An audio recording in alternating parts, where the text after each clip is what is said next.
This time at Roadkill Garage, the El Cochino gets a new lease on life with fresh 454 power. Man, there's gold medal examples of doing the wrong thing the right way. I've been looking for an El Camino for a long time. I just sort of dig the whole utility of a hot rod car that can actually carry engines. That's my main goal. And despite the fact that A-Cam Alex on our crew actually vomits in his mouth just a little bit every single time he thinks of an El Camino, he couldn't talk me out of it, so I had to have one anyway. Now, of course, I was looking for like 65, 66 would be premium units, 70 to 72, but eventually I had to give up because those are expensive, and I bought a 73 or 4, I can't even remember which, sight unseen. Why? It's a big block and a 4-speed. It might even be an SS. Thing is, I've never seen it before. Dulcich has. He digs it, so we're gonna go have a look right now. Look at that thing. The main thing about this that hooked me in the ad... Let me guess. What? The Daisy mags. Premium. Yes. Premium. And then the big block and the 4-speed. The interior is pretty gross. The dash is more hashed than I thought. Really? The interior is actually way better than our norm. By far. It says SS. Do you believe it? Absolutely. Every Chevy in the country says SS on it when it's not really. How do you open? Oh, you know what? It's a 73, I guess. Ooh, you have to pull the inside cable. These are unacceptable. The headlights, ooh. Do you have a hammer with you? No. No? But it has bucket seats, so it's probably an SS, right? Oh, they're not the swivel kind. They're aftermarket, aren't they? Yeah. Well, are they? I think so. Yeah. Is there a cable? Oh, there's something here that says hood. There you go. Ooh, boom. When I saw the ad for this, it said it's a 454, and it said it has a bad cam. Wow, that does look like somebody installed it fairly recently, judging by the spray can rebuild. Goodness, this thing is not a spray can rebuild. This is a late model GM Performance Parts crate motor is what we're looking at. No, those are painted heads. They're not actually aluminum. Those are iron. I don't know, somebody's definitely messed with this recently. They didn't do a good job, but...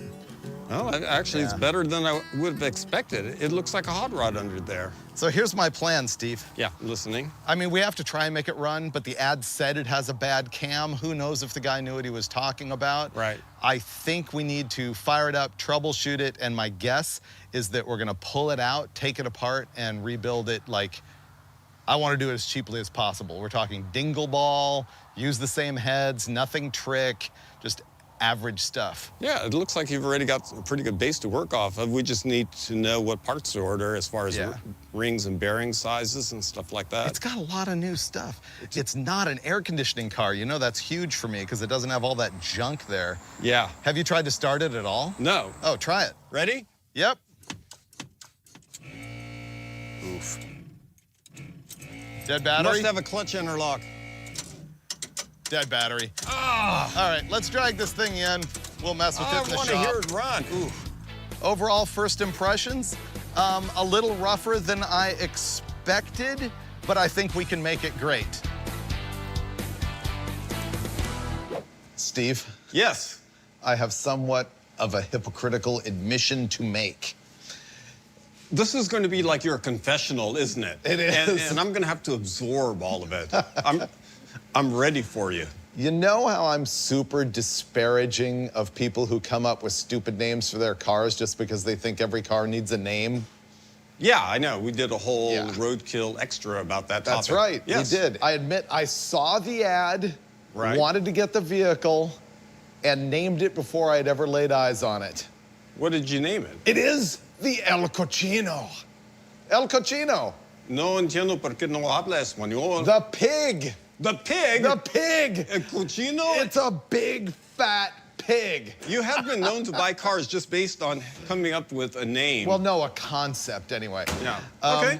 El Cochino it is. We have to make this garbage run like a pig. I would kind of like to see if we can get the 454 to fire or at least troubleshoot it. That would be a good start, yeah. There we go. Where's the safety catch? Oh, the first thing I'm gonna do is lube the hinges of this thing when we were outside. They were gnarly. You know, it looks really good. I think somebody freshly built this motor and threw it in there based on how new everything is. Yeah. And then they tried to break in the cam and it went flat and they gave up. So I don't want to just pull it. I want to troubleshoot a little bit. Yeah, there's a lot of extra stuff in here that I don't approve of, like all these relays and extra wiring. And that's a little garish. And then look at the heater hoses. They're routed diagonally across there. It makes no sense. I know. I wouldn't put them over that strut rod like that. Gotta go around. They're not even connected to anything. I thought they were connected to the heater core. Look at that. Wow. That is unnecessary. That'll have to go. I spotted some pretty cool stuff in the bed, though. Lead the way, Freiburger. I can't wait.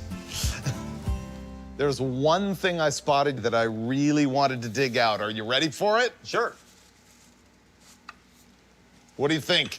Oh, that's a great gear drive. What brand is that? You think it's a Pete Jackson? No, it's a Oh, it's an Urson. It's an Urson? Urson gear. This came from Super Shops in 1982. Yeah, because the Pete Jackson would have been a dual idler. This is actually a premium unit. Explain it to the audience. What you have is a crank gear, an intermediate gear, and the cam gear. So that replaces a timing chain. Why would you want to do that? Well, I mean, this will never wear out, and it gives you really accurate timing. I actually did it does? I did a timing drive set test for Carcraft magazine, and I ran a chain, one of these, a Pete Jackson dual idler setup, and a Jessel belt drive. That's a lot of work. This was the best. No way. It was. The Urson? You know, I'm looking at a little more closely at this, and I think this is a private labeled Mylodon. Yeah, I think so too. Oh, does this have a Demon carburetor on it? Because it has a Demon carburetor rebuild kit. It's unopened. This is actually useful. There's a box. Man, what's this big? Oh, a heater core. Oh, that explains something. I know, that's why the hoses are disconnected. I noticed the radiator has a dual fan setup. This is a good one. Oh, there's an oil pump. That's not a good sign. Manifold gaskets. Is that a stock camshaft? I think this is the original camshaft. Yeah, it and must it's be. a hydraulic flat tap cam. And it went flat on the new one. Oh, these seat belts might go with the car. Oh, it's got a whole heater box. Is there one in the car? I don't know. This truck is completely rust-free. It's a brand new truck. You know what? It's really hard to pull an engine up against the tailgate, too. And there's no tie down. Ah, maybe this is useless as a truck, and I was counting on it being great. Yeah. Should we start wrenching? Yeah. Okay.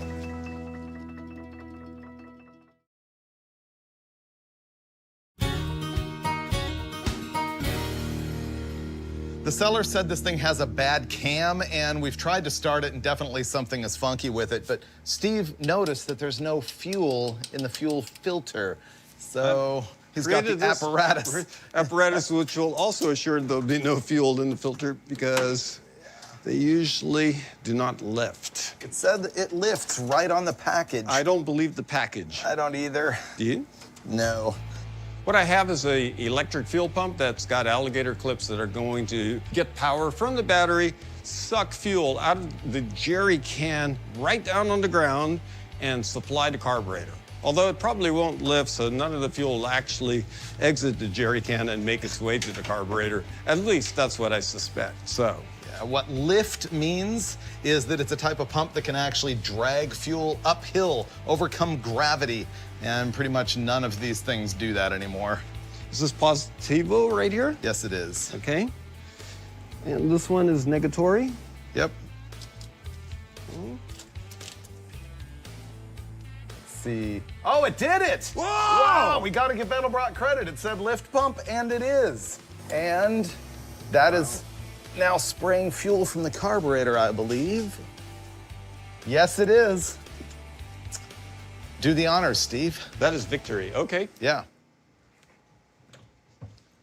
Give it the Dulcich pump job. Wow. Whoa. That was good. It fired right up. It did. Doesn't run good. Again.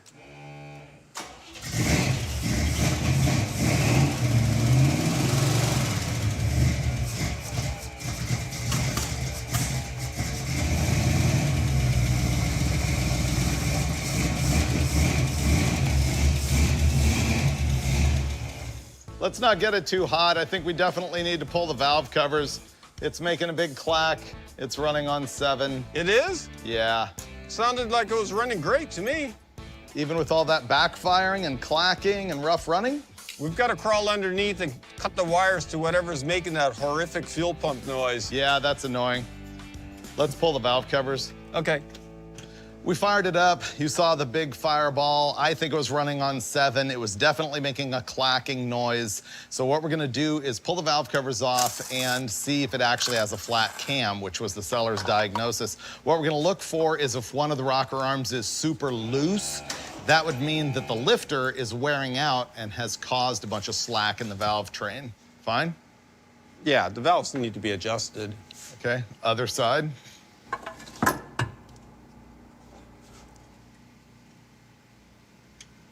There we go. What we just discovered is a whole bunch of lash on one of the exhaust rockers. And in fact, it's marked with an X, meaning somebody else has already been here and discovered that and labeled it. And our determination then is that it does have what's called a flat cam, and we're probably gonna have to pull the whole engine out and take it apart, because generally a flat cam puts metal everywhere in the engine. However, the good news is we don't see any metal in the oil under the valve cover. No, it's probably just a basic freshen up and put back together. We don't need to see any more. No. It's got a flat cam. Let's pull it.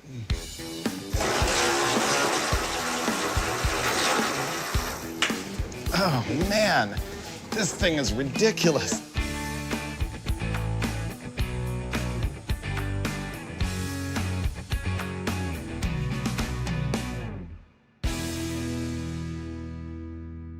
Hey, this is a high-performance passenger car engine, and I checked the block casting number, and it is indeed a 454. The other thing that I noted is that these are the 049 casting number cylinder heads.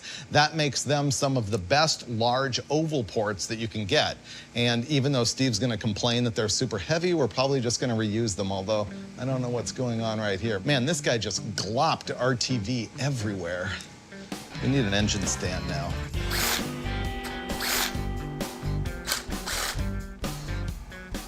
Whoa, that was barely installed. Look at that. Which lifter is it? Oh, I can see it right there.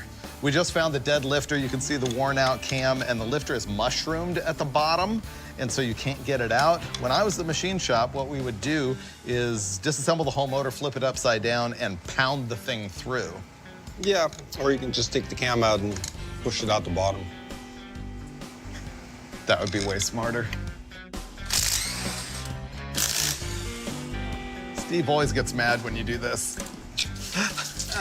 He insists that doesn't work. It doesn't work. And it does, every time. I did it. Ah! Whoa! I panicked when I got water all over my foot. Good catch, Steve. I know. Those heads weigh like 70 pounds each. 90. Maybe more.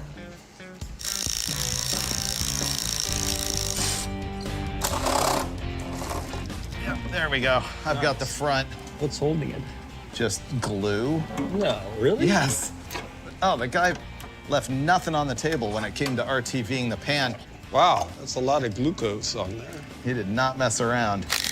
Did it come right off? There we go. Here comes the camshaft. Got the camshaft out? Of course. What do you think this is, Steve? You gonna mansplain me camshaft removal at this point in our relationship? Come on. Now that it's out, I can give you a complete and comprehensive understanding of the failure point. This is a good lifter. This is a failed lifter. Look at it. You can see that it's completely cupped, not flat at all, and completely wiped. You can also see that that much metal has been ground off of it, and that metal has gone through the engine. That's why we have to keep taking it apart and have a look at all the bearings to make sure they're okay. I can see a little bit of glitter in the oil pan. Duh. We took this thing apart just enough to know that we have, what, 10 under rods and mains, Right. 5/64 ring, and we gotta polish the crank. And it's Yeah. 30 over. Right. So we can order parts now, so the next time you see us, it's gonna be a few weeks from now. We will have sent this crank out to get polished, or if we take it the rest of the way apart and it's really gacked, then maybe it'll have to be ground another 10. And then when you see us again, we'll be slamming it back together, getting it in the El Camino, and boom! Boom? Boom! Boom? Bang shift! Oh! Yeah. Boom! What's the episode without you blowing up that transmission? Oh, yeah. Come on.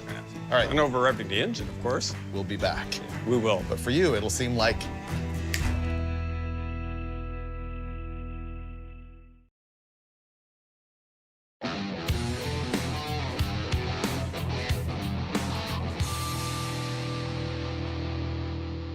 it's a full month later, maybe even more. We've mopped up the mess that's on the floor. Steve took the 454 all the way back apart, sent it to the machine shop, had the block jet washed. What'd they do to the crank? They ground it. It was 1010 originally, and it looked a little too scored to me, so I went 20 under on both the rods and the mains. Okay. So I think that's going to be good to go. I had them do it on the low side for a little extra clearance, and that was it for the machine shop. Just a hose down on the block, crank grind, and the rest is going to be scrubbing parts. Yeah, which is really time consuming, but it saves a bunch of money. You wanted to do it dirt cheap, so that's the way to do it.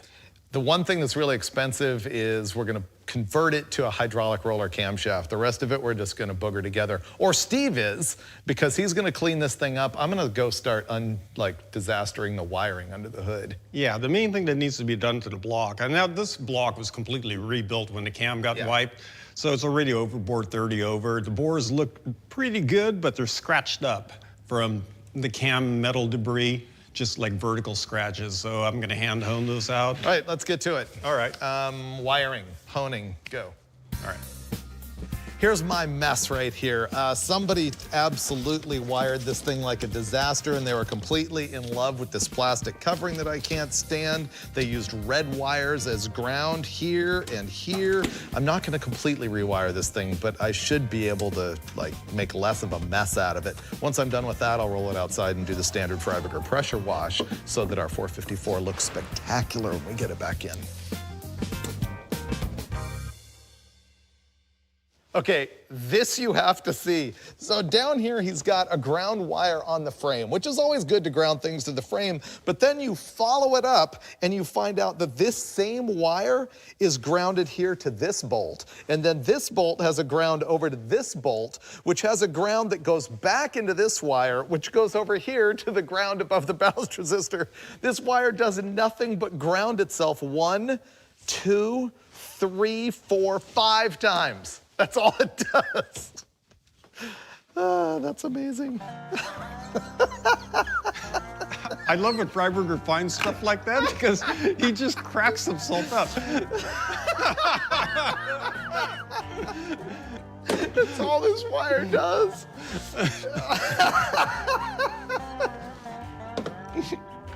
He's not easily amused either. Oh, it's so funny.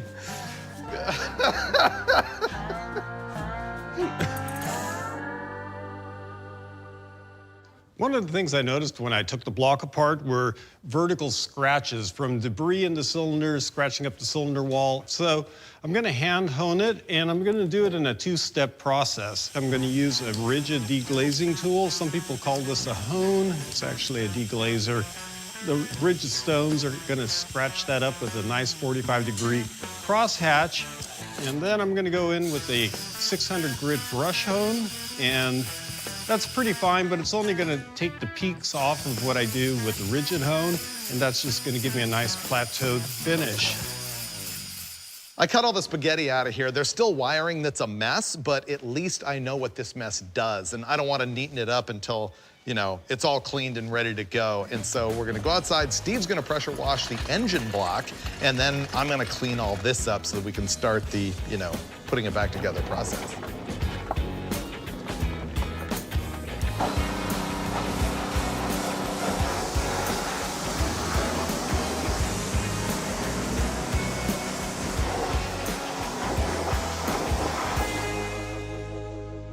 The El Cochino is still drying outside, but I've moved the block inside. I want to go ahead and paint the thing next. And the thing is, after I washed it, I kind of went over the machine surfaces with penetrating oil so they wouldn't flash rust. And before I painted, of course, I've got to get that residue off. So I'm gonna clean it with some brake cleaner, and then I'm gonna proceed to paint it beautifully, and while I'm waiting for that to dry, I'm gonna be cleaning other parts.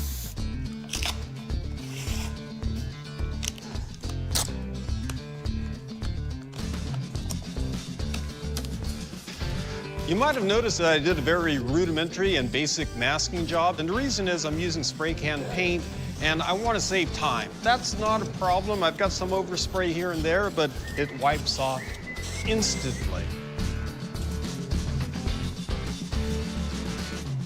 I've got the block painted, and I'm just waiting for that to dry, so that'll give me the perfect opportunity to come over here and clean up all of these really filthy engine parts.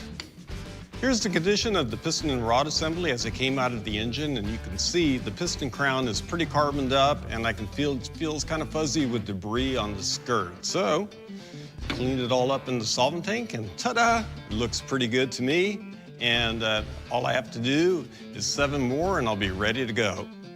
So what we're doing here is the most basic level of engine overhaul, and that's rings, bearings, and gaskets. And the reason is the rings seat into the certain position, and these are micro-scratched by the debris that ran through the engine, so I don't think they're gonna seal, and they're just going to be replaced. The bearings were all scored up, so obviously they had to go, and the rods are pressed onto the piston, so that's gonna stay as an assembly. They're gonna clean this all up and reuse the piston and rod. Then I'll move on to the rest of these parts, and when I'm done, I'll have everything ready for assembly.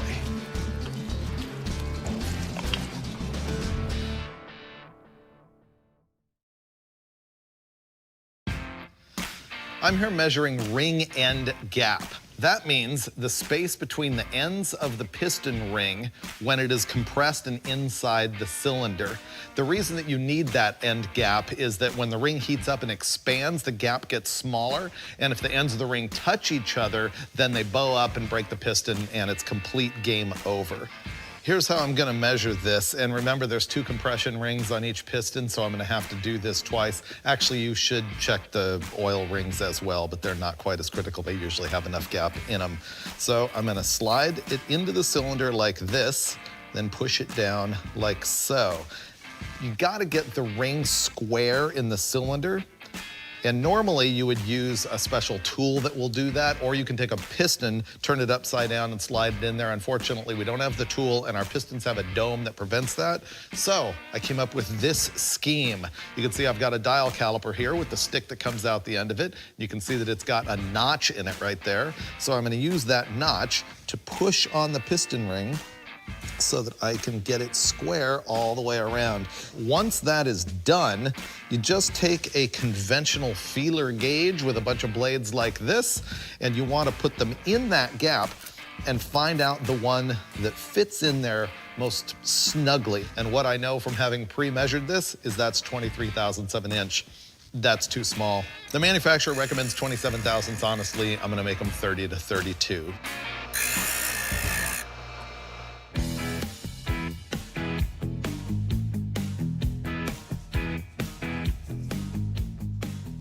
The main bearings are in, and we slipped in the rear main seal. I'm lubing them up.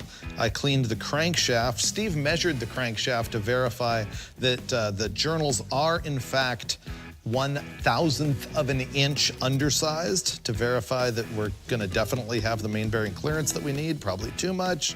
Steve, you ready with the crank? And install it. Oh, just what I was afraid of. What? Can you grab? No. There's not very much back clearance between this engine stand and that. Oh. It's like, it's a finger pincher. I thought you meant something I cared about. I don't care about your finger. Oh, I do. What I'm doing right now is preparing for the installation of the piston and rod assemblies. I'm going to install the rings, and then I'm going to put the bearings on. I'm going to dunk the whole head of the piston in a coffee can full of oil. The reason is it's a pressed pin, and they've been pressed before we cleaned everything up, and there's no lubrication left between the piston and the pin whatsoever. So that's totally dry, and it's really, really hard to try to get lube in there. And then I will install the pistons, and the oil will drag down with the piston. But I can assure you there will be an oily mess. The biggest expense we've got in this entire rebuild is that we decided to go with a hydraulic roller camshaft. Why? Well, you saw that the flat tappet cam didn't break in properly and wiped out this entire engine. To prevent that from happening again, we're going with the roller instead of the flat tappet. The actual camshaft we're gonna install is a Comp Cam's Thumper, which means it's got that hot for teacher sound, blah, blah, blah, blah, blah, blah, blah. And it does that because it's got a big split in duration and a very tight lobe separation angle. It's 235 and 249 at 50 is the duration. Lobe sep is 107, and the lift on it's 558 and 542. We are doing the conversion hydraulic roller. There are some blocks that are designed from the factory to use a hydraulic roller cam, and they don't use the link bar. They use that big spider, but this is the standard conversion. I'm just gonna throw the lifters in the oil and let them soak a bit before we use them, and I'll install the cam. We're ready to install our camshaft. Steve and I noticed that this is a billet camshaft, which means it's cut out of one piece of metal instead of being cast. You can tell the difference by looking between the lobes. The texture will tell you that it's cast. Typically one with machining marks like this is billet. The reason you need to know that is we don't know if this gear has been like welded on here and polished, and if the gear is billet or if it's actually like ductile iron or another material. The reason you have to know that anytime you're installing a camshaft is if your distributor gear is harder than your camshaft gear, you're gonna have problems. They're gonna wear out really quickly. The bottom line is you really wanna ask your cam manufacturer if the gear on the camshaft is compatible with the gear that you have on your distributor. They might tell you that you need to run a bronze gear or ductile iron gear or an austempered gear. There's all sorts of things like that. So ask the question like I will with comp cams in the morning. The gasket, instead of using RTV, I'm going to grease it. Steve and I like this tip. If you trust a machined sealing surface, you can grease instead of RTV, and it comes apart much more easily later on. And we have to take it apart because we blew it up again. Steve liked that one. I know, you want to plan for that contingency, right? Right. Because how long is it going to be before we have to blow this apart again?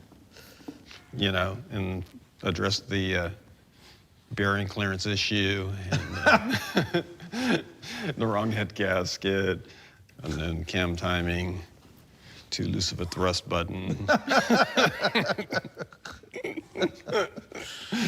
On the piston rings. The cylinder wall scoring from the chunks in the wall of the piston. All the debris in the main oil galley. The distributor gear failing. The billet cam.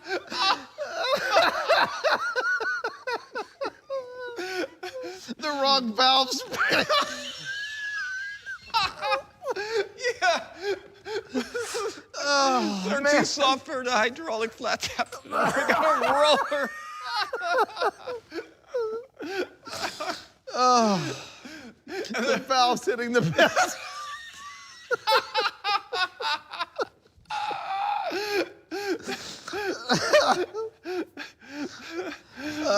Cutting corners, the Roadkill Garage way. Oh, man. Will we laugh this hard when it's all true? It's all true. That's the funny part. We're punch drunk.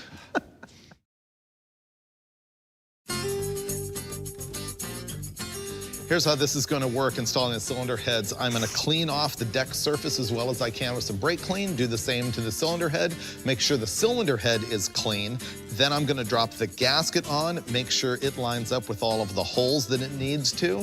Then I'll put the cylinder head in place. Then we'll put the bolts in. The bolts on this are going to need sealer on them because the holes are not blind. They go into water. And of course, the last thing that will happen is torquing all the bolts to spec. What I'm getting ready to do next is put in the push rods. Now, what length push rod do I really need? That can vary with a lot of different factors, like the valve stem length, the cylinder head design, the camshaft base circle, just head gasket thickness, how much stuff is milled. You name it, it can affect the required push rod length. So how do you know? Well, you can check it. really the right way to do it is to use a checking push rod, which is an adjustable thing like this. And you put a lightweight checking spring instead of the regular valve spring so you don't compress the plunger in the hydraulic lifter while you're trying to check it. Then you rotate the crankshaft through 2 full revolutions so that you've gone through the full cycle of intake and exhaust events. And you look at the pattern on the tip of the valve, which you have set up by putting a little marker mark or some die chem on there so it'll leave a little imprint or a telltale. I didn't do any of that. All I did was drop in a pair of push rods like I have right here and here, and those are the ones that came in the kit, which are supposed to be correct for this setup. And then I put a rocker arm in position as a mock-up, had the camshaft parked at the base circle, which is at 0 lift, and push rod looked a little long to me. Through my experienced eye, I would say about 50 thousandths from optimum, but more than good enough to run very well and not give us any kind of trouble.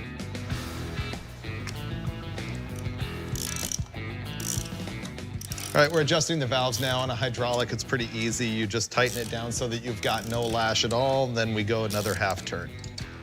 And you can do that because the hydraulic plunger inside the lifter will move a little bit, so you preload it with half a turn.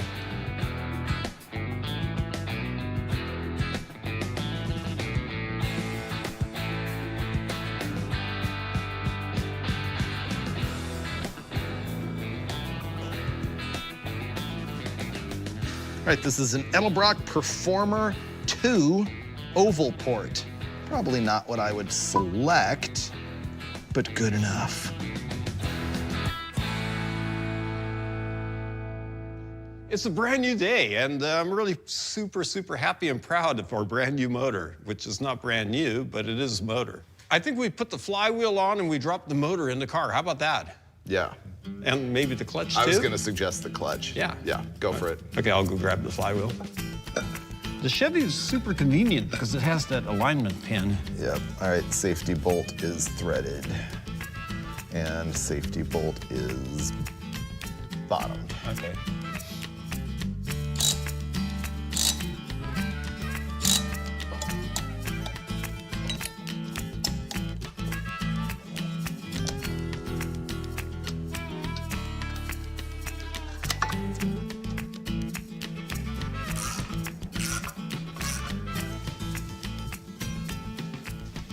Okay, now stop. That's as far as it's gonna go. We need to put floor jacks underneath. Okay, you're clear. Yeah, this is where it's gonna hit the motor mounts before it goes into the input shaft. It looks pretty good. Maybe we just put a ratchet strap between the water neck and the top bar, and we can put some angle in that then. We need a little bit more tilt to the engine, and so we're gonna take a ratchet strap and wrap it from here to here and pull it so that we get a little bit of that. Okay, go ahead and lower it a little. Okay. Ready? Yeah.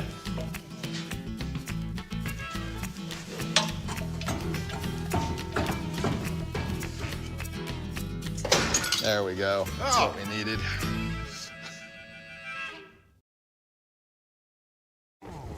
Finally, we got the engine installed. Now we just have to get all the widgets bolted on, and we'll be firing this thing up, hopefully today. Here's a little bit of tech that you probably didn't have to pay attention to way back when, but now you do. Now, it turned out that our camshaft, which is a roller cam, hydraulic roller, is ground on a billet core. What does that mean to you? It means that the stock steel distributor gear is not going to be compatible. Now, when Freiburger was talking about this topic, we weren't sure about the composition of the cam, and he said if it is a billet core, we can run an Aus-tempered gear or a bronze gear. Well, actually, it's not Aus-tempered. There's a melanized gear available, which is a surface treatment for a regular steel gear, and we really don't trust that, so we obtained a couple of bronze gears, which we know will work. So why do we have two here? Well, the reason is there's two common shaft diameters. The stock ones are 491 and the aftermarket ones are typically 500, so we weren't sure what this distributor had. Freiburger ordered both. What you do is you knock the roll pin out, then the distributor gear will slide off, we'll slide on the other one, and this thing will be ready for installation. Steve described that you need a bronze distributor gear for a billet cam. You also need a bronze tipped fuel pump push rod. I'm going to install it. I'm going to slop a bunch of grease on it so that it holds up in its hole. Then I'm going to put the Allen wrench in. Then I'm going to lube the gasket with some grease, and then I'm going to slam it home.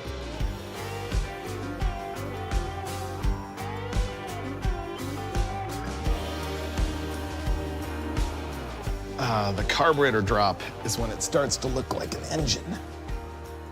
There. It's almost like we're finished. Nice. There was no way I was going to crawl under this car and stick this filthy old starter right back in, so we sent our guy Mason over to the local auto parts and picked up this reman from Duralast. I think it'll work way better.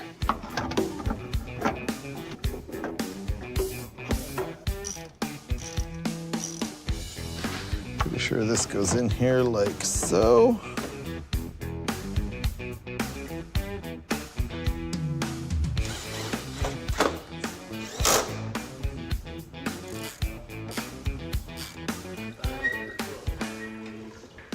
It's been a long day. We still have some stuff to neaten up, but we need that validation of actually trying to run it. I think of all the things here, what I don't trust is the wiring. I'm not sure it's gonna work. Well, there's only one way to find out. I don't know. I hacked so much wire out of it, and then you, like, did something. I don't know. All right, find out if the key even works. Ready? Yep. Oh, wow, look at that. Let me check oil pressure.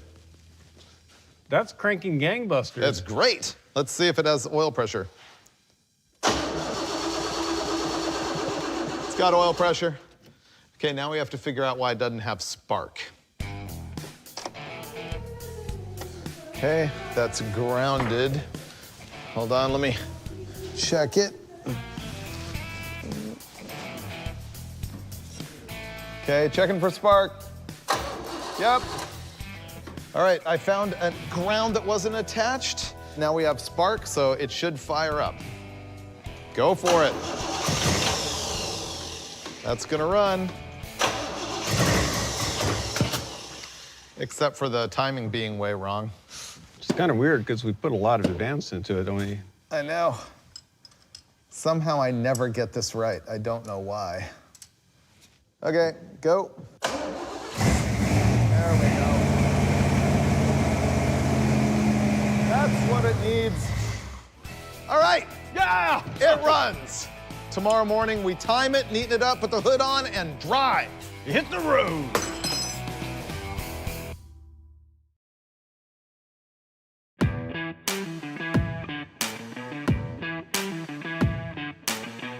Steve's gonna fire it up. Now I'm gonna set the final timing. Let me look at the initial first.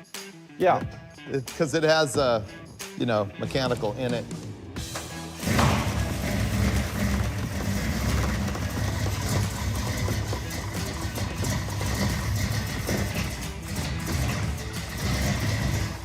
That's only about 10 degrees. I'll give it a hair more. 3/4, half, quarter.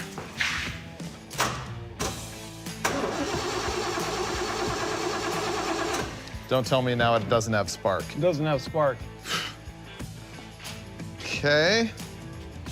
Power on both sides of the ballast resistor. Ooh, barely any power to that side of the ballast resistor. I would get rid of the ballast resistor. Yeah. It's weird. We've had trouble with the ignition, sometimes sparking and sometimes not. We've narrowed it down to, I think this ballast resistor is probably cutting the voltage too much. It's only giving me 4 volts to the coil, so I'm gonna end up bypassing that. On the timing front, I've got that dialed in now. It is at 12 degrees initial and it swings to 36 total. Now I'm gonna jump this ballast resistor, essentially bypassing it, and see if it fixes our intermittent problem. If it does, I can take the resistor out completely. Try it.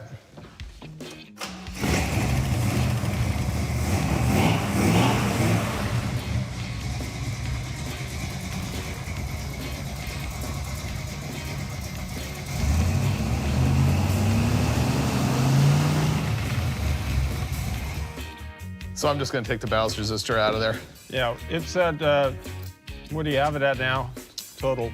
33. That's fine. We had a new ballast resistor left over from my Duster, and so we just installed that. We're gonna find out if it works. Well, let's see if it runs. All right.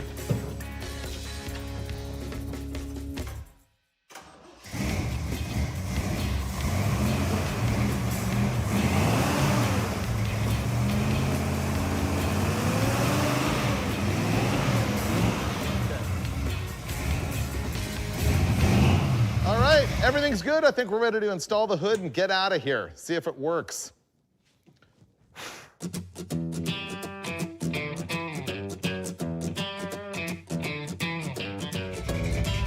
Man, I like the chop. Me too. It sounds nasty with that thumper cam.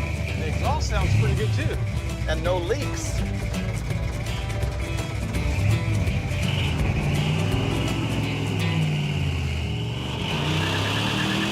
Woo! That thing has wheel hop bad. No wonder there were 3 sets of shocks in the bed. That was a problem they couldn't conquer. Maybe there's no shocks on it. That's possible. It is possible. It has a little bit of a bog, although it's dead cold. Yeah, I wouldn't even call that a bog. Look, it's like taking off in second gear. This has got like a 2-handle gear. It might. Oh, dude, What? I want to shake hands. That Not even bro shake. The 454 build was just a success. I noticed when it was running, it has a no blow-by. Listen to that smoothness. This thing is beyond awesome. I'll just roll into it. Ah.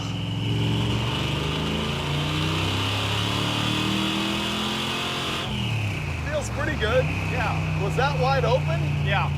I think the secondaries aren't opening fast enough. It opened up though. They did open. Did you hear it do the honk? I felt it in the gas pedal. Okay. Think of all the viewers at home looking at us going, it's a brand new motor. They didn't even break it in and they're out there driving it like idiots. Oh, really? Yeah, my opinion is with a roller cam, once it's running, It's broken in.